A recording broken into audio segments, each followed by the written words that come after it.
नमस्कार, राम राम, राधे राधे। स्वागत है आपके अपने यूट्यूब चैनल पढ़ अकेडमी में। मैं जयवीर आज आप लोगों के यूपी स्पेशल में जो पेट आरओ आरओ की जो बच्चे या यूपी स्पेशल या फिर वनडे एग्जाम की कोई भी तैयारी करना चाहते हैं, तो जिसमें भी उत्तर प्रदेश स्पेशल आता है, उसके लिए आज जो वीडियो रहेगा वो बहुत ही हेल्पफुल रहेगा।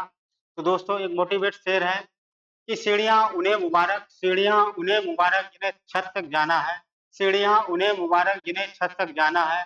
मेरी तो मंजिल ही आसमान है, रास्ता हमें खुद में खुद बनाना है। आइए दोस्तों, चलते हैं खूबसूरत सेशन को प्रारंभ करते हुए। आज जो हम लोगों ने टॉपिक लिया है वो है उत्तर प्रदेश की जलवायु। उत्तर प्रदेश की जलवायु किस प्रकार की है, इन सारे कॉन्टेक्ट पूरे ही कंसेप्ट के साथ में हम लोग चर्चा करेंगे और महत्वपूर्ण बिंदुओं के साथ में हम लोग चर्चा पर चर्चा करेंगे कि कौन कौन से क्वेश्चन कैसे बन सकते हैं। इन सभी पर हम लोग बारी बारी से चर्चा करेंगे। तो आइए दोस्तों, हम लोग चलते हैं उत्तर प्रदेश की जलवायु। जलवायु के बारे में हम लोग सीखते हैं। देखिएगा कि उत्तर प्रदेश की बेटा जो जलवायु है वो किस तरीके की है। उत्तर प्रदेश की जो जलवायु है वो किस तरीके की है, आ, जानते हैं।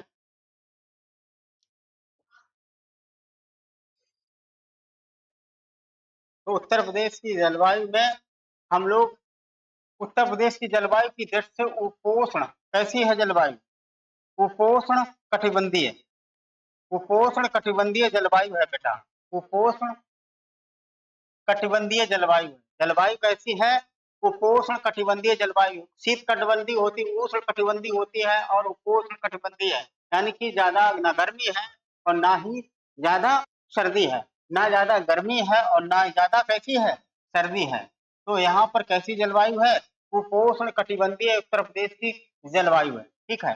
उसके बाद में यहाँ की जो जलवायु है वो उष्ण कटिबंधीय मानसून प्रकार की है। तराई क्षेत्र में ये नमी लिए रहती है। तराई क्षेत्र में क्या होती है, इसमें आर्द्रता बनी रहती है। तराई क्षेत्र में इसमें आर्द्रता बनी रहती है और पठारी क्षेत्र में ग्रीष्म ऋतु में नमी बिल्कुल नहीं रहती। यहाँ पर ये याद रखना कि जो पठारी दक्षिण का पठारी क्षेत्र है बेटा, दक्षिण का पठारी क्षेत्र में गर्मी के मौसम में, ग्रीष्म ऋतु के मौसम में नमी बिल्कुल नहीं रहती है। तो ये यहाँ से पूछा जा सकता है क्वेश्चन आप लोगों से है। कथन और निष्कर्ष में पूछा जाता है वहां पर वर्षा भूभाग और मिट्टी की विशेषताओं के आधार पर उत्तर प्रदेश में 9 कृषि जलवायु प्रदेश हैं। ये याद देखो, याद रखना कुल कितने कृषि जलवायु क्षेत्र है। तो उत्तर प्रदेश में 9 कृषि जलवायु प्रदेश की पहचान की गई है। कितने टोटल है, तो याद रखना कितने कृषि जलवायु क्षेत्र है, 9। 9 कृषि जलवायु क्षेत्र है बेटा, 9 कृषि जलवायु क्षेत्र है, याद रखना। और सभी लोग वीडियो को लाइक और कमेंट करते रहें और साथ साथ में अपने अपने दोस्तों के साथ में ग्रुपों में शेयर करते रहें। ठीक है, आगे चलते हैं। आगे देखिएगा, उत्तर प्रदेश की जलवायु जो है उसको देखो कितने बढ़िया तरीके से डायग्राम के माध्यम से समझाया गया। ठीक है, कितने बढ़िया तरीके से, यानी कि उत्तर प्रदेश की जलवायु आर्द्र और एवं उष्ण प्रदेश है। कैसी है, आर्द्र एवं उष्ण प्रदेश है। उसके साथ साथ में साधारण आर्द्र और उष्ण प्रदेश है, इसमें ये क्षेत्र आता है। आर्द्र और उष्ण में देखो तराई वाला क्षेत्र जहां पर 120 सेंटीमीटर से लेकर के 180 सेंटीमीटर तक कैसी होती है, वार्षिक वर्षा होती है। कैसी वर्षा होती है, तो वार्षिक वर्षा कैसी होती है, 120 सेंटीमीटर से लेकर के बेटा 180 सेंटीमीटर तक वर्षा कैसी होती है, वार्षिक वर्षा होती है। ठीक है। और साथ साथ में अगर पूर्वी उत्तर प्रदेश की हम लोग बात करेंगे, पूर्वी उत्तर प्रदेश की बात करेंगे तो 100 सेंटीग्रेड से लेकर के सेंटीमीटर से लेकर के 120 सेंटीमीटर तक क्या होगी, वर्षा होती है। वार्षिक वर्षा दी गई है। वार्षिक वर्षा कितनी होती है, अगर हम लोग तराई क्षेत्र में बात करेंगे तो तराई क्षेत्र में बेटा सबसे ज्यादा वर्षा होती है। तराई क्षेत्र में सबसे ज्यादा वर्षा होती है, यानी 120 से लेकर के 180 डिग्री सेंटीग्रेड तक सेंटीमीटर तक वर्षा होगी। उसके साथ साथ में आंध्र प्रदेश की जब हम साधारण आर्द्र और उष्ण प्रदेश की बात करेंगे, यानी मैदानी भाग की हम जो बात करेंगे, तो 80 सेंटीमीटर से लेकर के 100 सेंटीमीटर तक यहाँ पर वार्षिक वर्षा होती है। ठीक है। और प्रभावित करने वाले जो कारक हैं, जो जलवायु को प्रभावित करने वाले जो बेटा कारक हैं, उसमें अक्षांशीय विस्तार है, पर्वतीय एवं पहाड़ी प्रदेश है, समुद्र तट से दूरी है और उच्चावच है।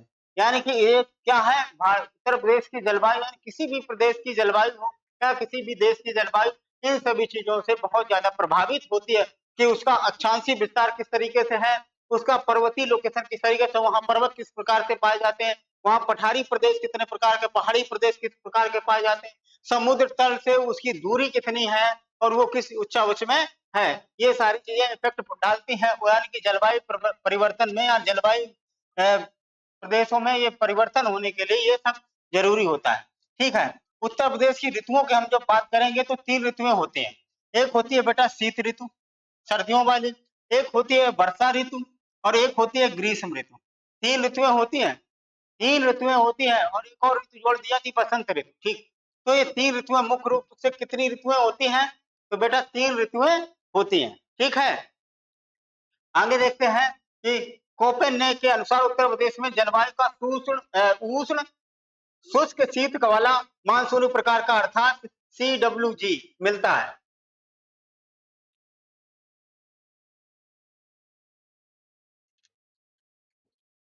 क्या मिलेगा मेरे बच्चे? एक जलवायु शास्त्री थे जिनका नाम था कोपेन हेगन। तो उनके अनुसार उत्तर प्रदेश में जो जलवायु का शुष्क शीत वाला मानसूनी प्रकार की अर्थात CWG मिलता है यहाँ पर। उसके बाद थार्नवेट थे खगोल शास्त्री और जलवायु शास्त्री, उनके अनुसार उत्तर प्रदेश में CBW अर्थात समशीतोष्ण उपाद्र जलवायु के विस्तार मिलता है।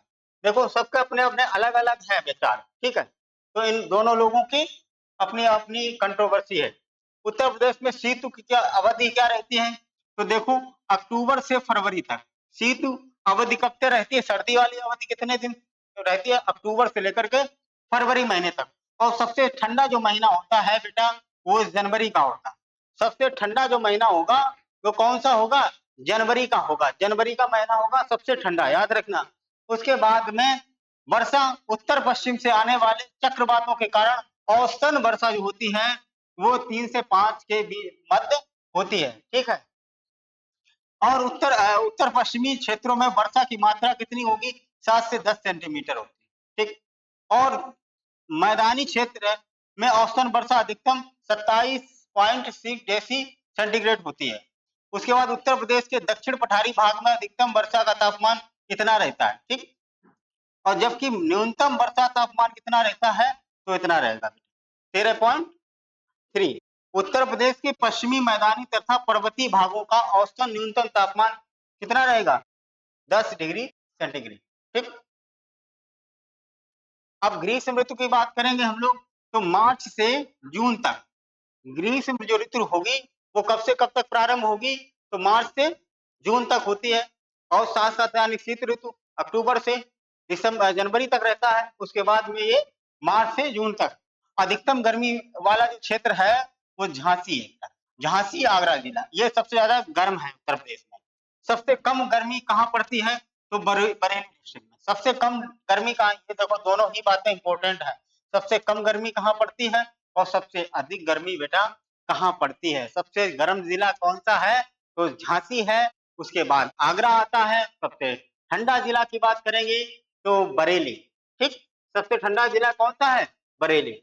लू लू की बात करेंगे जो गर्मियों में चलती है। ग्रीष्म ऋतु में पश्चिम की ओर से चलने वाली शुष्क और गर्म हवाओं को क्या कहा जाता है? लू कहा जाता है। ठीक, और ग्रीष्म ऋतु में कुछ स्थानों पर अधिकतम तापमान रिकॉर्ड किया गया यानी 47 डिग्री तापमान तक रिकॉर्ड किया गया है कुछ क्षेत्रों में।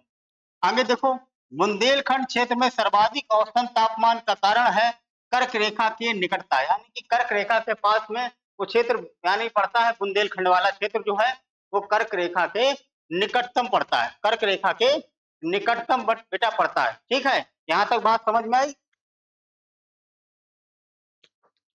आगे चलते हैं। लाइक करो भाई, लाइक कमेंट करते रहो भाई। देखो अधिकतम औसतन तापमान 36 से 39 डिग्री है, जबकि न्यूनतम तापमान कितना है? 21 से 23 डिग्री है। ठीक, और सर्वाधिक रिकॉर्ड तापमान कितना है होता है? तो मई और जून माह में सबसे ज्यादा तापमान होगा। मई और जून के महीने में सबसे ज्यादा तापमान देखने को मिलेगा। ठीक, आगे देखो वर्षा ऋतु की हम जो बात करेंगे तो वर्षा ऋतु में जून के अंतिम सप्ताह में अक्टूबर तक ही बारिश होती है, यानी कि जून के अंतिम सप्ताह में मानसून आ जाता है अपने यहाँ उत्तर प्रदेश में। उसके बाद कब तक बारिश होती है? अक्टूबर तक बारिश होती है। सर्वाधिक वर्षा जो होती है वो जुलाई और अगस्त के महीने में होती है, जो इस समय चल रहा है, यानी जुलाई और अगस्त के महीने में सबसे ज्यादा बारिश होती है। सबसे ज्यादा बारिश कब होती है? तो जुलाई और अगस्त के महीने में होती है। और सर्वाधिक वर्षा जो होती है गोरखपुर, और सबसे कम वर्षा मथुरा में होती है। ये दो चीजों को याद रखना। सबसे ज्यादा बारिश कहाँ होती है? तो सबसे ज्यादा बारिश बेटा होती है गोरखपुर, बाबा जी के यहाँ। ठीक है, तो सबसे ज्यादा बारिश कहाँ होती है? गोरखपुर में। और सबसे कम बारिश कहाँ होती है? तो मथुरा में होती है। मथुरा में सबसे कम बारिश और सबसे अधिक बारिश गोरखपुर में। याद रहेगा? याद रहेगा बच्चा मेरे? ठीक। औसतन अधिकतम तापमान 32 से 34 डिग्री सेंटीग्रेड और न्यूनतम तापमान 25 डिग्री सेंटीग्रेड ये है। ठीक। उत्तर प्रदेश की अधिकांशता मानसूनी वर्षा होती है। कैसी वर्षा होती है? मानसून के समय में जब मानसून आता है तभी बारिश देखने को अधिकांश मिलती है। कभी कभार बारिश सर्दियों में भी हो जाती है। तो अधिकांश जो वर्षा होती है वो मानसूनी वर्षा है। ठीक है। वर्षा की मात्रा की हम लोग बात करेंगे तो प्रदेश की संपूर्ण वर्षा का लगभग 60% वर्षा जुलाई अगस्त महीने में प्राप्त हो जाता है। यानी कि सबसे ज्यादा जो वर्षा होती है वो कब होती है, किस महीने में होती है? तो हम लोग याद रखेंगे कि जुलाई और अगस्त के महीने में बारिश हो जाती है। आगे देखिएगा कि पूर्वा यानी बंगाल की खाड़ी से उठने वाला मानसून जो बिहार के मैदान से होता हुआ उत्तर प्रदेश में प्रवेश करता है उसे पूर्वा कहा जाता है। ये पूछ लिया जाएगा कि पूर्वा क्या है, तो पूर्वा आप बता दोगे कि बंगाल की खाड़ी से उठने वाला जो मानसून है बिहार के होते हुए उत्तर प्रदेश में जब प्रवेश करता है उसको हम क्या कहते हैं? उसे हम क्या कहते हैं? तो पूर्वा कहा जाता है। उसे क्या कहते हैं? पूर्वा कहा जाता है। ठीक है, आगे चलिएगा। देखिए तथ्यों में यानी उत्तर प्रदेश के पर्यटन से, पर्यटन में क्या क्या है तो देखो 1956, ये याद रखना, वर्ष 1956 में पर्यटन विभाग की स्थापना की गई। उत्तर प्रदेश में पर्यटन विभाग की स्थापना कब होती है? तो 1956 में होती है। ठीक है। 1972 में पर्यटन निदेशालय की स्थापना की जाती है। पर्यटन निदेशालय की स्थापना कब की जाती है? तो 1972 में की जाती है। 1974 में क्या होता है कि उत्तर प्रदेश में पर्यटन विकास निगम की स्थापना होती है। पर्यटन विकास यानी उत्तर प्रदेश में पर्यटन विभाग निगम की स्थापना कब होती है? तो 1974 में होती है। 1974 में होती है। आगे क्या है कि 1998 में प्रथम पर्यटन नीति पर्यटन को उद्योग का दर्जा दिया गया। उद्योग का दर्जा कब दिया गया? तो ये याद रखना, ये याद रखना कि उद्योग का दर्जा कब मिलता है? 1958 में मिलता है। 1958 में उद्योग का दर्जा मिलता है, यानी पर्यटन विभाग को उद्योग का दर्जा मिलता है। उसके बाद 2015 ग्रामीण पर्यटन नीति आई। 2022 में नई पर्यटन नीति आई। तो सबसे नई पर्यटन नीति पूछ लेगा कब आई? नई पर्यटन नीति कब आई पूछ लेगा, तो याद रखना 2022 में नई पर्यटन नीति आई। ठीक है, आगे चले। आगे देखिएगा विश्व यानी पर्यटन में यूनेस्को में सूची, यूनेस्को में जो शामिल है वो उत्तर प्रदेश के कौन कौन से क्षेत्र हैं, कौन कौन से स्थल हैं, उनके बारे में बात कर लेते हैं और कब शामिल किए गए। तो देखिएगा कि ताजमहल को कब शामिल किया गया यूनेस्को की धरोहर में? तो ये 1983 में शामिल किया गया। 1983 में शामिल किया गया। सबसे पहले ताजमहल को शामिल किया गया 1983 में, और आगरा के किले को भी बेटा शामिल किया गया 1983 में। यानी दोनों को दोनों ही आगरा में ताजमहल भी है और आगरा में लाल किला भी है, आगरा का किला भी है। तो 1983 में दोनों को शामिल किया गया था विश्व यूनेस्को की धरोहर सूची में। ठीक है। फतेहपुर सीकरी को 1986 में शामिल किया गया था, फतेहपुर सीकरी को। अमूर्त संग्रह सांस्कृतिक धरोहरों में कौन कौन शामिल किया गया? तो कुंभ मेला 2007 में शामिल किया गया। बड़ा विशाल कुंभ मेला लगता है। आप लोग कमेंट करके बताएंगे कहाँ कहाँ कुंभ मेला आयोजित किया जाता। अर्ध कुंभ मेला कब आयोजित किया जाता और कुंभ मेला महाकुंभ मेला कहाँ आयोजित किया जाता, कब कब कहाँ किया जाता। उसके बाद रामलीला, उत्तर प्रदेश की रामलीला 2008 में ये अमूर्त धरोहर है, ये अमूर्त धरोहर में शामिल किया गया था। ठीक है। उसके बाद में हेरिटेज आर्ट में कौन कौन है? 3 स्थल शामिल है। एक आगरा है हेरिटेज स्थल, और लखनऊ है, वाराणसी है। ये तीर्थ स्थल है जो हेरिटेज स्थल में शामिल किए गए। ठीक है, ये बहुत अच्छे यहाँ से बन सकते हैं क्वेश्चन, ये स्क्रीनशॉट ले लेना और साथ में याद कर लेना, लिख लेना अपने कॉपी पेन पर। आगे देखिएगा, दिया गया है प्रथम पर्यटन नीति 1998 में विभिन्न पर्यटन परिपथ। तो देखो, ब्रज परिपथ, ब्रज परिपथ कहाँ से कहाँ है? तो मथुरा, वृंदावन और आगरा तथा श्री कृष्ण की लीलाओं से जुड़े हुए क्षेत्र से, यानी कि ब्रज परिपथ जहाँ जहाँ श्री कृष्ण भगवान ने अपनी अपनी कर्तव्य लीलाएं दिखाई, प्रदर्शित की है, जहाँ जहाँ उन्होंने अपना कर्म किए हैं, जहाँ जहाँ उन्होंने जो भी प्रोग्राम, जो भी अपना जीवन जैसे जिया है, वो सारी घटनाओं के बारे में आपको मिलेगा। आपको यानी कि ब्रज परिपथ के नाम से सबको घुमाने के लिए बनाया गया परिपथ। आगे दिया गया है बुंदेलखंड परिपथ, झांसी, ललितपुर, देवगढ़, कालिंजर, चित्रकूट तथा निकटवर्ती क्षेत्र, ये ब्रज परिपथ के नाम से जाना जाता है। बौद्ध परिपथ में महात्मा बुद्ध से जुड़े हुए पवित्र स्थल, जहां जहां महात्मा बुद्ध ने अपने उपदेश दिए, जहां वो खत्म हुए, जहां पर उनका जन्म हुआ, उन सभी को दिखाया जाता है इस बौद्ध परिपथ के माध्यम से। और विंध्य परिपथ में विंध्याचल तथा सोनभद्र से जुड़े हुए परिपथ हैं। अवध परिपथ में लखनऊ तथा प्रयागराज के मध्य का क्षेत्र आता है अवध परिपथ में। साहसिक परिपथ पर्यटन पथ कौन सा है? तो प्रदेश में स्थित वन्य जीव अभ्यारण्य, वन विहार और इको पर्यटन स्थल हैं। जल विहार में इस परिपथ में जल क्रीड़ाएं वाले क्षेत्र आते हैं, जहां पर जल क्रीड़ाएं की जाती हैं, वो जल परिपथ में आते हैं। आगे देखिएगा, नई पर्यटन नीति 2016 में पर्यटन परिपथ में कौन कौन से? हेरिटेज आर्क, आगरा, लखनऊ और वाराणसी परिक्षेत्र है। रामायण परिपथ में रामायण से उल्लेखित स्थल है, जो रामायण में उल्लेखित भगवान राम से संबंधित जितने भी उल्लेख किए गए स्थल, उनके लिए ये परिपथ बनाया गया, रास्ता बनाया गया घूमने के लिए। जैन परिपथ, जैन धर्म से जुड़े हुए सभी स्थलों को जोड़ा गया है, आप घूम सकते हैं, देख सकते हैं हेरिटेज में। सूफी परिपथ में सूफीवाद से जुड़े प्रमुख स्थल।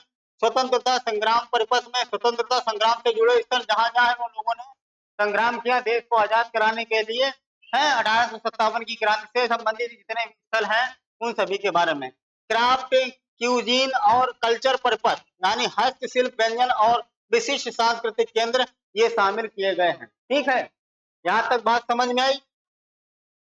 आगे देखिएगा कि प्रमुख ऐतिहासिक, धार्मिक और पर्यटन स्थल, यानी कि प्रमुख ऐतिहासिक, धार्मिक और पर्यटन स्थलों में कौन कौन? देखो, आगरा जनपद में कौन कौन से आते हैं? तो ताजमहल, बच्चा बच्चा जानता है आगरा में ताजमहल है। मेहताब बाग वहीं पर आगरा में ही, आगरा का किला भी वहीं पर है। एतमाउद्दौला का मकबरा भी वहीं पर है। अकबर का मकबरा भी है, सिकंदरा में है बेटा। राधा स्वामी समाधि भी वहीं पर है। जामा मस्जिद भी है। चीनी का रोजा भी है बेटा। राम बाग है। मरियम का मकबरा भी है। फतेहपुर सीकरी भी है बेटा। शेख सलीम चिश्ती की दरगाह भी मिलेगी आपको। शहीद स्मारक भी मिलेगा। सूर सरोवर मिलेगा। आवागढ़ किला मिलेगा। बटेश्वर भी मिलेगा आपको आगरा में। प्रयागराज में देखो, संगम मिलेगा। कुंभ का मेला वहीं पे मिले होता है। अक्षय बाट होता है। शंकर विमान मंडप है। मनकामेश्वर है, मन कामेश्वर है मंदिर है। मदन मोहन मालवीय पार्क है, इसे मिंटो पार्क पहले कहा जाता था। बेणी माधव मंदिर है। नाग वासुकी की मंदिर है। अपोल आलोपी देवी मंदिर वहीं पर है। भारद्वाज आश्रम भी वहीं पर है। स्वराज भवन भी वहीं पर है। आनंद भवन है, जहां पर जवाहरलाल नेहरू का जन्म हुआ था। चंद्रशेखर आजाद पार्क भी है, जहां पर चंद्रशेखर आजाद को गोली मारी गई थी। अंतिम गोली मारी नहीं, उन्होंने खुद मार ली थी। ठीक है, वो आजाद थे, आजाद हैं, आजाद रहेंगे। खुसरो बाग है। अरेल श्रृंगेश्वर है। ऑल सेंट कैथलेट चर्च है, यहाँ पर ये प्रयागराज में ये सारी चीजें, ये ऐतिहासिक स्थल है। आगे देखो, बरेली में अही छत्र, ठीक, आलमगीरपुर है जो मेरठ में है। उसके बाद हस्तिनापुर वहीं पर है। दीन तीर्थ है। सिद्धार्थ नगर में कपिल वस्तु है, बांदा कालिंजर है, नीलकंठ है मंदिर, नीलकंठ मंदिर, तुलसी स्मारक, जालौन में 84 कुम्मद और बीरबल जन्म स्थली है, कालपी बीरबल रंग महल है। ठीक, उसके बाद जहां से सबसे पहले लोहे के साक्ष्य मिले, अंतर जी खेड़ा एटा में, आवागढ़ किला वहीं पर, हाथरस में मलाय रतन जैन तीर्थ स्थल है, सारनाथ वाराणसी में गुप्तकालीन दमेक स्तूप, अशोक निर्मित चौखंटी स्तूप, मूलगंध कुटी बिहार, धर्मराज का स्तूप, अशोक स्तूप और फतेहपुर में भवानी इमली शहीद स्थल। देखो ये कितने स्थल हैं वहां पर, ठीक है। तो सब जगह के स्थल बता रहे जो मैन है।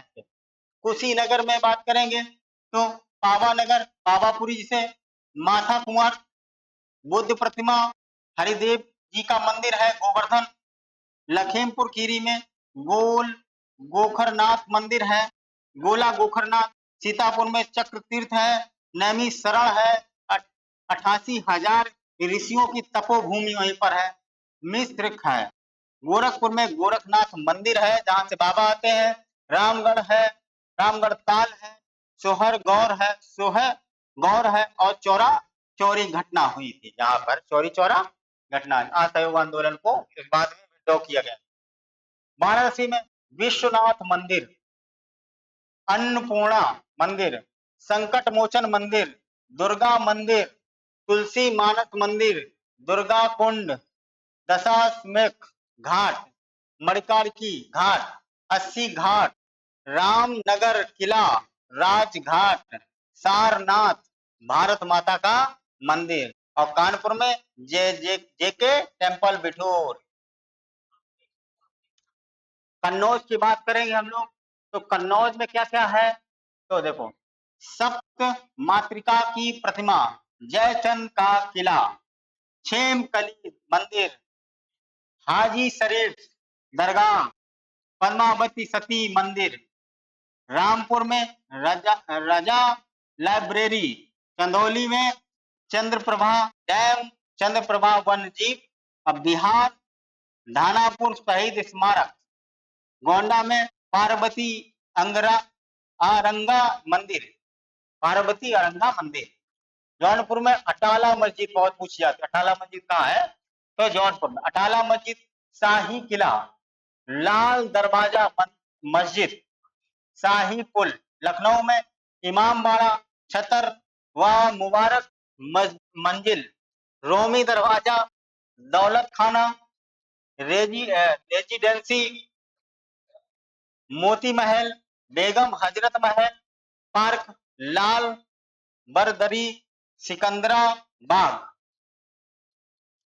हुलास खेड़ा, काकोरी शहीद स्थल, ये कहां पर है, तो लखनऊ। ठीक, आई बात समझ में।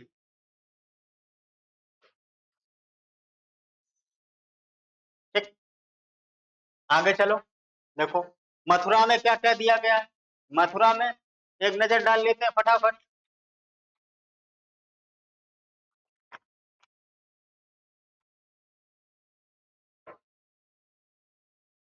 मथुरा में क्या है, वृंदावन मंदिर, लाडली जी का मंदिर, निधिवन, रंगनाथ मंदिर, प्रेम मंदिर, बहुत लोग जाते घूमने, राजकीय संग्रहालय वहीं पर है, जैन संग्रहालय, गोवर्धन वहीं है, गोकुल द्वारकाधीश वही मंदिर वहीं है, राधा कुंड वहीं है, श्याम कुंड बेटा वहीं है, गोविंद कुंड वहीं है, कुसुम सरोवर वहीं है, चंद्र सरोवर वहीं है। मिर्जापुर की बात करेंगे तो विंध्यवासिनी देवी मंदिर, चुनार किला है, भरतहरि का मंदिर, ये देखो ये अंदर लाइन, भरतहरि का मंदिर कहाँ है, भरतहरि का मंदिर मिर्जापुर में।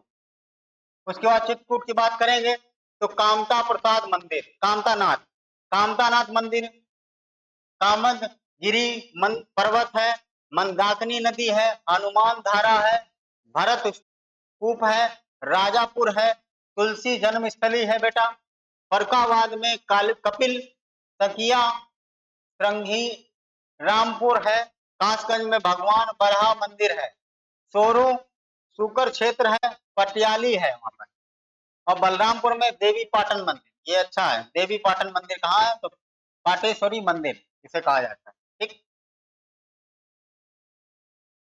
और बात करेंगे मुजफ्फरनगर, तो मुजफ्फरनगर में शुक्राचार, परीक्षित, भागवत कथा स्थल, शुक्रताल, मांडी, महोबा में कीरत ताल, चरखारी, गोरख पहाड़ी, मकरभई मंदिर, मकरभई मंदिर, झांसी में झांसी का किला, रानी लक्ष्मीबाई महल, बउआ सागर का किला, बउआ सागर ताल, लक्ष्मी ताल, ये बड़ी हेरिटेज वाले हैं, घूमने वाले स्थल हैं। ठीक है, ऐतिहासिक स्थल है। उसके बाद सहारनपुर के बाद शाकंभरी देवी का मंदिर याद रखिए। हुलास लखनौती किला, एक हुलास जगह है, एक लखनौती किला है। ठीक। संत कबीरदास समाधि, इस मगहर बखीरा झील, बखीरा झील कहाँ है? संत कबीर नगर। बुलंदशहर की बात करेंगे, अनूप शहर, नरौरा और बुलंदशहर में है, परमाणु संयंत्र केंद्र है। खुर्जा है, बलिया की बात करें, सुरहा ताल है, झील है। ब्रग मुनि का आश्रम है, पराशर मुनि का आश्रम है। ठीक। आगे बात करते हैं कि उत्तर प्रदेश में कौन कौन से और हैं, तो मैनपुरी मार्केंड ऋषि आश्रम है, मार्केंड ऋषि आश्रम है। समान पक्षी है, बिहार है। समान करकट पर्यटन स्थल है। सोनभद्र बात के करेंगे तो रेणुकोटेश्वर महादेव मंदिर है। रिहंद बांध गोविंद बल्लभ सागर पंत सागर, यानी कि रिहंद नदी पर बना, सोन और रिहंद नदी के बीच में, सोनभद्र डिस्ट्रिक्ट में, तो ये रिहंद सागर बांध बना। प्रतापगढ़, बेल्ला देवी धाम, भक्ति धाम, मनगढ़ शनिदेव मंदिर, अंबेडकर पक्षी विहार, नेती, ये कहां पर है? अंबेडकर नगर। गाजीपुर के बात करेंगे, लॉर्ड कॉर्नवालिस का मकबरा, एक मात्र ऐसा गवर्नर था जिसका मकबरा कहाँ है? गाजीपुर में मकबरा है। किसका है? लॉर्ड कॉर्नवालिस, सिविल सेवा का जनक कहा जाता है। जलालाबाग का किला, जलालाबाग का किला, श्रावस्ती में सहेत महत वहीं पर है। जेतबान महाविहार है। अवशेष आनंद बोधि वृक्ष है। अंगुलीमाल गुफा, क्या बात है, डाकू था अंगुलीमाल, अंगुलीमाल गुफा। मखली गोसाल जन्मस्थली है। चाइना मंदिर है वहीं पर। अमेठी की बात करेंगे, जैसी स्मारक है, और टिकर माफी आश्रम भी वहीं पर है। अब भदोई की बात करेंगे बेटा, तो भदोई में क्या है? तो सीतामढ़ी, सीतामढ़ी कहाँ है? भदोई में। ललितपुर की बात करेंगे तो देवगढ़ का दशावतार मंदिर, बहुत पूछा जाता, बहुत पूछा जाता, देवगढ़ का दशावतार मंदिर कहाँ है? तो ललितपुर में है। और माता टीला और राजगढ़, एक बांध भी है माता टीला और राजगढ़, ये भी कहाँ पर है? इसमें। बाराबंकी की बात करेंगे, हाजी बासित अली की दरगाह है। हाजी बासी बारिश हाजी बारिश अली की दरगाह वहीं पर है, जिसे कहा जाता है देवा शरीफ। देवा शरीफ की दरगाह कहाँ है? वहीं पर है। ठीक। सैयद सैयद शाह अब्दुल रज्जाक की दरगाह भी वहीं पर है। कुड़ेश्वर मंदिर भी वहीं पर है। और मिर्जापुर की बात करेंगे, विंध्यावासिनी मंदिर भी मिर्जापुर में है। ठीक। अब बात करेंगे सुल्तानपुर में, तो धोपा पाप, सीता कुंड, बेजेस हुआ और महावीरन, महावीरन, ये वहां पर। औरैया की बात करेंगे तो देवकली मंदिर, औरैया का बड़ा फेमस मंदिर है देवकली मंदिर, है? देवकली मंदिर। बस्ती की बात करेंगे तो शहीद स्थल छावनी, यानी शहीद स्थल छावनी कहाँ है? तो बस्ती में। इटावा की बात करेंगे तो दिगंबर जैन मूर्तियां असाई किले से प्राप्त हैं। दिगंबर जैन मूर्तियां वहीं से मिली। देवरिया की बात करेंगे तो बाबा सोमनाथ जी का मंदिर, बाबा सोमनाथ जी का मंदिर कहाँ है? तो देवरिया में। ठीक है, देवरिया में बाबा सोमनाथ जी का मंदिर, देवरिया। ठीक। आगे देखो, डिफेंस पार्क, डिफेंस पार्क बेटा कहाँ पर है? तो कानपुर में। कई बार क्वेश्चन पूछा गया डिफेंस पार्क कहाँ पर है, तो डिफेंस पार्क कहाँ पर है, तो कानपुर में है। डिफेंस पार्क कानपुर में है, आगरा में है, झांसी में है, लखनऊ में, ये सब जगह पर डिफेंस पार्क बनाए गए। ठीक है। रीजनल साइंस सिटी कहाँ कौन सी है, तो लखनऊ है। ट्रोनिका सिटी कौन सी है, तो गाजियाबाद। सरस्वती हाईटेक सिटी कौन सी है, तो प्रयागराज है। ट्रांस दिल्ली सिग्नेचर सिटी कौन सी है, तो गाजियाबाद। लेदर पार्क कहाँ है, तो आगरा में है। लेदर पार्क कहाँ है, तो आगरा में। ठीक। उसके बाद टेक्सटाइल एवं हौजरी पार्क कहाँ है, तो कानपुर में है। लेदर टेक्नोलॉजी पार्क कहाँ है, बंथरा उन्नाव, ये बना। लेदर पार्क की बात करेंगे तो आगरा है। लेदर टेक्नोलॉजी पार्क की बात करेंगे तो बंथरा उन्नाव में। मेगा फूड पार्क कहाँ है, बरेली में। बहेड़ी बरेली में कौन सा है, मेगा फूड पार्क। और सॉफ्टवेयर की बात करेंगे टेक्नोलॉजी पार्क ऑफ इंडिया, तो नोएडा में है। Software technology park of India कहां पर है, तो नोएडा में है, ये याद रखना। Night safari park Greater Noida में। जैव प्रौद्योगिकी पार्क कहां पर है, तो लखनऊ में। Night safari park Greater Noida में है और जैव प्रौद्योगिकी पार्क कहां पर है, तो लखनऊ में। आगे देखो, एग्रो पार्क कहां पर है, तो एग्रो पार्क बाराबंकी और वाराणसी में। एयरोस्पेस पार्क कहां है, तो लखनऊ, कानपुर, आगरा, मेरठ, गौतम बुद्ध नगर, यहाँ पर ये सब कैसे कहां पर है, एरोस्पेस पार्क। नॉलेज पार्क कहां पर है, तो ग्रेटर नोएडा में। उसके बाद निकिडा सिटी कौन सी है, कानपुर और उन्नाव के मध्य में स्थित। Trans Ganga city Lucknow, trans Ganga city Lucknow. Plastic city Divyapur Auraiya, क्या बात है, याद रखो। प्लास्टिक सिटी किसे कहा जाता है, तो कहां पर स्थित है प्लास्टिक सिटी, तो दिव्यापुर में प्लास्टिक सिटी ना। Science park Sandila Hardoi, science park कहां पर बनाया गया, तो संडीला हरदोई में। लॉयन सफारी कहां है, तो इटावा। परफ्यूम पार्क कहां बनाया गया है? तो कन्नौज में बन रहा है, काम चल रहा है। ठीक है, अरोमा परफ्यूम पार्क।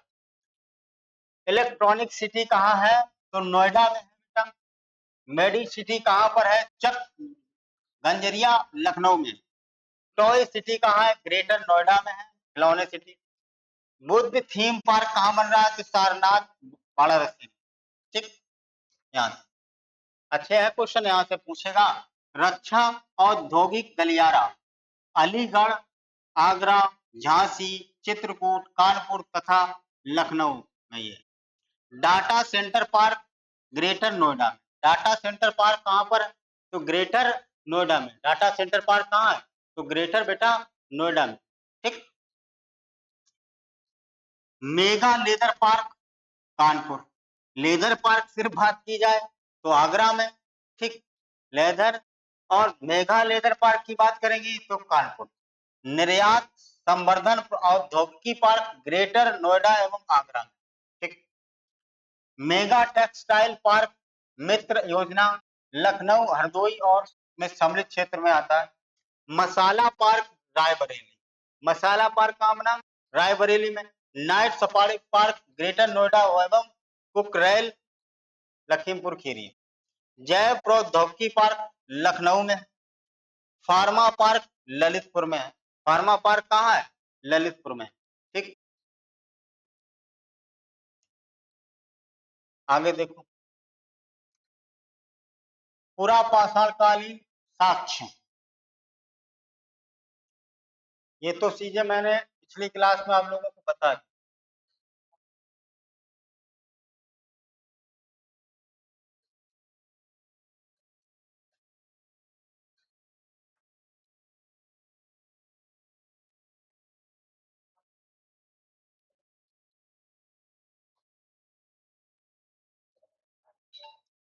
आगे चलते हैं, ये भी हो गया था।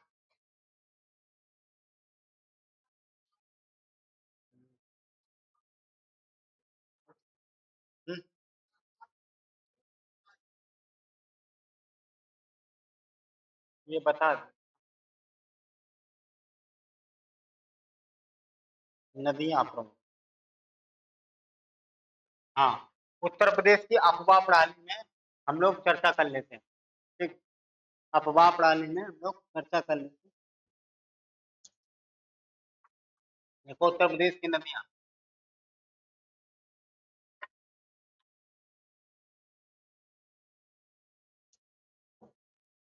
उत्तर प्रदेश की नदियों में देखो क्या क्या दिया गया है और कौन कौन सी प्रमुख नदियां किस तरीके से क्या होगा उसमें, इसके बारे में हम लोग जानेंगे।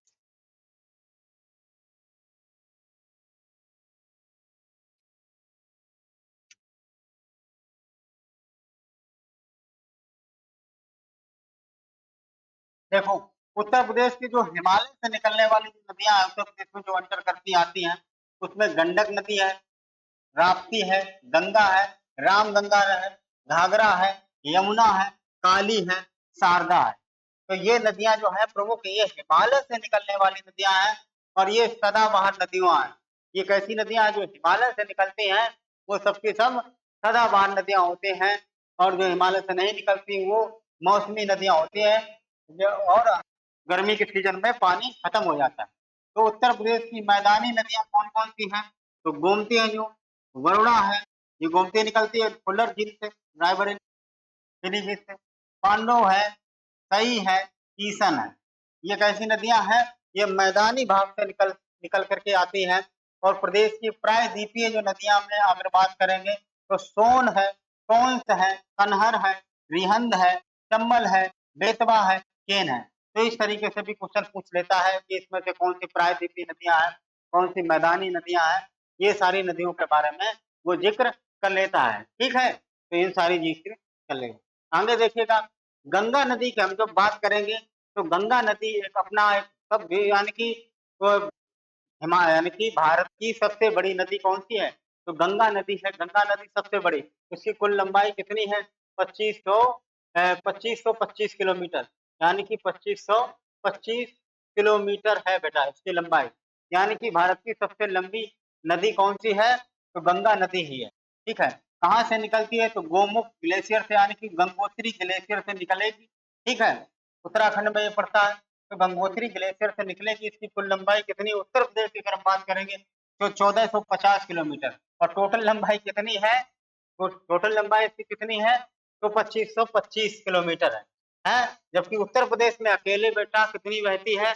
तो 1450 किलोमीटर तो अकेले बहती है।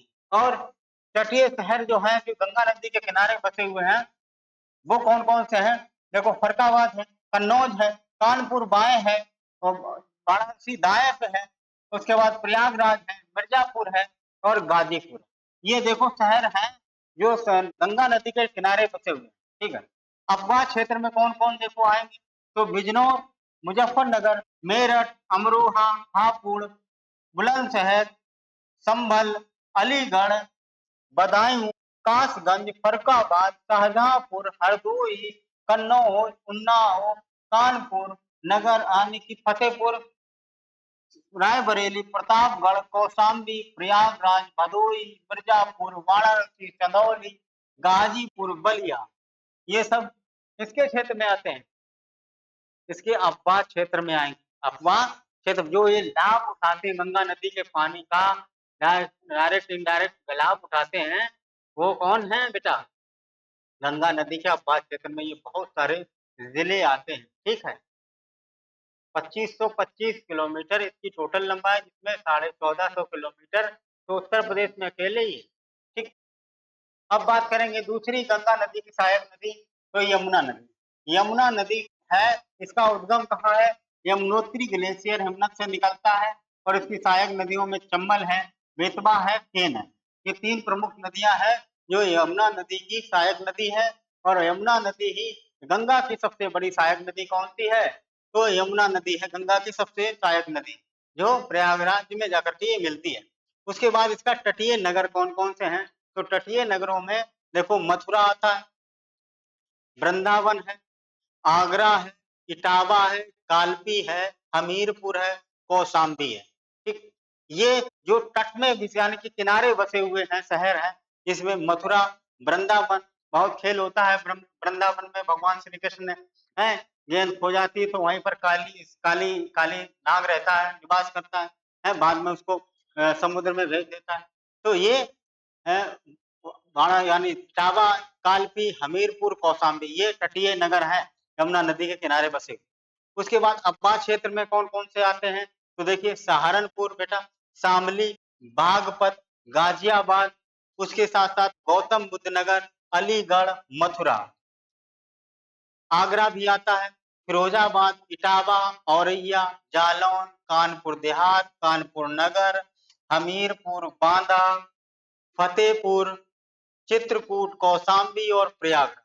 ये सब के सब कैसे हैं, ये सब के सब ये अफवाह क्षेत्र के शहर हैं जो क्षेत्र में आते हैं, गंगा यमुना नदी के अफवाह में आते हैं। घाघरा की बात करेंगे तो मापचुंग मापचांगु हिमनद से निकलती है। उसके बाद इसकी सहायक कौन है, करनाली है, सिख है, टीला है, सिटी है, बेरी है, राप्ती है, छोटी गंडक है। ये सब नदियां किसकी हैं, ये इसमें से ये जब नाम पूछ लिया जाता है तो बड़ा अजीब लगता है कि ये कहाँ से कौन सी नदियां, देखो करनाली, सिख, टीला, सेठी, बेरी, राप्ती एवं छोटी गंडक। इसका अन्य नाम कौन सा है, सरयू नदी। सरयू नदी के किनारे ही अयोध्या शहर बसा हुआ है। सरयू नदी के किनारे ही देखो ये दे दिया गया, अयोध्या शहर बसा हुआ है सरयू नदी के किनारे।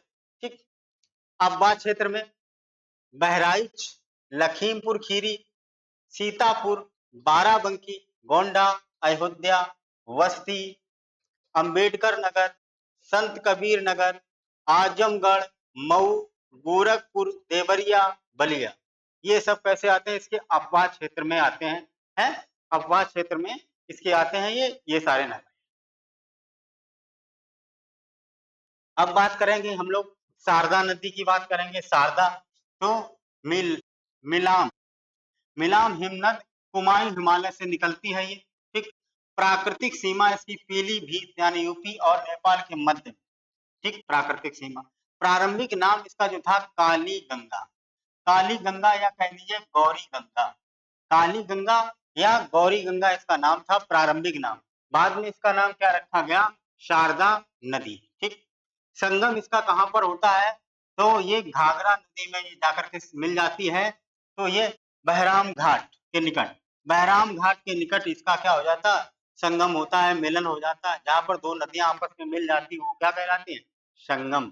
ठीक, तो अववाद क्षेत्र में पीलीभीत, लखीमपुर खीरी, सीतापुर, बहराइच ये सब आते हैं इसके क्या, अववाद क्षेत्र में आते हैं। ये सब क्या आते हैं, इसके अववाद क्षेत्र में आते हैं। ठीक, आगे देखिए गोमती की हम लोग बात करेंगे बेटा। तो गोमती पीलीभीत के फल्लर झील से निकलती है, समझे, मैदानी भाग से ये निकलती है नदी, ये मैदानी भाग से निकलती है। झील का नाम है पीलीभीत में फुल्लर झील या फल्लर झील जी, यहाँ से निकलती है। लखनऊ शहर जो है इसी किनारे बसा हुआ है। देखो तटीय शहरों में लखनऊ है, सुल्तानपुर है, जौनपुर है। ये शहर कैसे हैं, जो गोमती नदी के किनारे तट पर बसे हुए हैं। अववाद क्षेत्र में कौन कौन से आते हैं, तो देखो शहर पीलीभीत, शाहजहांपुर, खीरी, सीतापुर, लखनऊ, सुल्तानपुर, जौनपुर, गाजीपुर, ये सब किसके आते हैं, यानी गोमती नदी के अववाद क्षेत्र में ये आते हैं। संगम इसका कहाँ होता है, तो गाजीपुर में बेटा होता है, गंगा नदी में मिल जाती, गंगा नदी से ये मिलती है। तो संगम इसका कैथी यानी गाजीपुर में इसका मिलान हो जाता है और ये गंगा की सहायक नदी हो जाती है। गंगा की कैसी हो जाती, सहायक नदी। अगला देखा दिया गया है बेतवा नदी। तो बेतवा नदी की हम लोग बात करेंगे। तो बेतवा का है कुमरा गांव, कुमरा गांव रायसेन मध्य प्रदेश में पड़ता है, रायसेन डिस्ट्रिक्ट। तो रायसेन डिस्ट्रिक्ट से यानी कि मध्य प्रदेश में है कुमरा गांव, वहां से इसका उद्गम होता है। और अववाद क्षेत्र में झांसी, औरैया, जालौन और हमीरपुर ये क्षेत्र किसके आते हैं, बेतवा। बेतवा किसकी सहायक नदी है, तो यमुना नदी की सहायक नदी है। जो इसका संगम कहाँ हो जाता है, इसका मिलान हो जाता है बेटा हमीरपुर में। हमीरपुर में ये जाकर के दोनों मिल जाती है। तो गंगा यानी कि यमुना नदी की जो सहायक नदी कौन सी है, बेतवा नदी है। प्रमुख बांध यहाँ से बहुत पूछे जाते हैं। राजघाट बांध है, इसका वर्तमान नाम इसे रानी लक्ष्मीबाई सागर, समझे, ये रख दिया गया। ठीक, राजघाट बांध जो है ये है। आगे देखिए। और थोड़ा और है वो खत्म कर। केन नदी, केन नदी जो है वो कैमूर की पहाड़ियों से निकलती है, ठीक। उपनाम इसका क्या है? कर्णवती। क्या नाम है? कर्णवती है। और इसका ये भी किसकी नदी, सहायक नदी है, समझे? यमुना नदी की ये सहायक नदी है। संगम इसका कहाँ होता है? यमुना नदी में होता है, भोजहा के निकट, बांदा, बांदा डिस्ट्रिक्ट में होता है। बांदा डिस्ट्रिक्ट में ये इसका संगम हो जाता है। चंबल नदी के बारे में और जान लेते हैं हम लोग। चंबल नदी जानापा पहाड़ी से निकलती है, मऊ। मऊ में एक पहाड़ी का नाम है जिसका नाम है जानापा पहाड़ी, पाओ। तो ये मऊ में मध्य प्रदेश से निकलती है। और ये कौन इसकी सहायक है? तो काली, सिंध, बेतवा और केन, ये इसकी क्या है? सहायक नदी है। और प्रमुख बांधों की बात करेंगे तो गंगा सागर बांध, राणा प्रताप सागर बांध, जवाहर सागर बांध किस नदी पर बना हुआ है? चंबल। यानी कि ये बीहड़ उत्पन्न, यानी कि ये मार्ग बदलने के लिए, और बीहड़ ज्यादा, इस नदी से बीहड़ का ज्यादा उत्पत्ति होती है, बीहड़ जैसे क्षेत्र ज्यादा होते हैं, तो चंबल नदी बीहड़ के लिए जानी जाती है। और इसमें कौन कौन से बांध बने हैं? गांधी सागर, राणा सागर बांध और जवाहर सागर बांध। और ये किसकी है? संगम कहाँ इसका होता है? यमुना नदी से। और कहाँ हो जाता है? इटावा, इटावा जिले के पास में ये इसका क्या हो जाता है? मिलन हो जाता है। तो यमुना नदी की ये भी सहायक नदी है। सीमा मध्य प्रदेश और उत्तर प्रदेश और राजस्थान के मध्य ये इस जगह पे बहती है, यानी तीन, मध्य प्रदेश, उत्तर प्रदेश और राजस्थान में ये बहती है, ठीक। राप्ती नदी, राप्ती नदी की बात करेंगे तो रुकुम, रुकुमकोट नेपाल से ये निकलती है। रुकुमकोट नेपाल से इसकी सहायक नदी रोहिणी, रोहिणी है। और इसका संगम कहाँ होगा? तो देवरिया में बरहज नामक स्थान पर इसका क्या हो जाता है? संगम हो जाता है, ठीक। सहायक नदी की, सहायक की बात करेंगे, श्रावस्ती, बहराइच, बलरामपुर, ये जगह क्षेत्रों के नाम है। सिद्धार्थ नगर और संत कबीर नगर और देवरिया, इन सब क्षेत्रों में इसका अपवाद क्षेत्र मिलता है, ठीक। सही नदी, सही नदी, ये छोटी छोटी जो नदियां हैं ये ज्यादा पूछी जाती हैं, ठीक है। तो सही नदी रिजवान झील से निकलती है, जो हरदोई से, हरदोई में रिजवान झील से निकलेगी। और मोहाना गोमती नदी में जाकर के इसका पानी गिरता है, जो जौनपुर में ये इसका मुहाना है। मिलती कहाँ है? तो जौनपुर में ये मिलती है, गोमती नदी में। और तटीय शहर कौन सा है? तो प्रतापगढ़, इंपोर्टेंट है, याद लिख लेना। प्रतापगढ़ किसके किनारे बसा हुआ है? तो सही नदी के किनारे बसा हुआ। अफवाह क्षेत्र की बात करेंगे तो हरदोई, उन्नाव, लखनऊ, रायबरेली, अमेठी, प्रतापगढ़ और जौनपुर। हिंडन नदी की बात करेंगे तो हिंडन नदी मेरठ के पास से है। तो ये उद्गम कहाँ होता है? ऊपरी शिवालिक श्रेणी से इसका उद्गम होगा, जो ये उत्तरांचल में पड़ता है, ये शिवालिक श्रेणी। और मोहाना यमुना नदी और गौतम बुद्ध नगर यूपी में इसका यानी कि संगम होता है, यमुना नदी में जाकर के ये हिंडन नदी मिल जाती है, ठीक। अब्बा क्षेत्र से यानी उत्तर प्रदेश की नदियों के बारे में हम लोगों ने सारी जानकारी कलेक्ट की। आई होप आप लोगों को ये मेरा वीडियो या प्रयास पसंद आया होगा।